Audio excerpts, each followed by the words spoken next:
Hey guys, Tessie Tuesday. And it's cold out here and it's raining. So we're going to get to one of my favorite things. Because I know if you feel like me, why do you want to get out of the car and go to the gas station? And if you got a Tesla, why do you want to get out of the car and go to a charging station? It's time for the lazy folks. And for this, I'm one of those people. Start with the non-fun stuff, the math. So a regular charger, like you're going to charge your phone or laptop or something, 3 miles an hour. So as you can tell, that's going to take you days. So don't even bother with that. It's just, don't do it. Hard pass. So if you're going to upgrade that, it's one of these. So these are going to get you anywhere from 3 to 30, depending on what outlet you choose. Most people kind of choose the dryer plugs, like a 1450. That'd be like 30 miles an hour. It's okay, not the greatest. Let's get into what you should use. So you're going to go ahead and install a wall connector.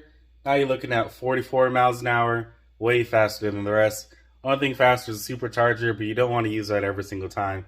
That's only like when you're really low. You just need to get a quick charge. So it's going to connect directly up to your circuit panel, and that's just going to ride off of here. Your car is going to automatically determine how much amperage you have, and then you don't really have to worry about setting any of that stuff. You can do it manually, but it's going to recognize it immediately, so you're good on that.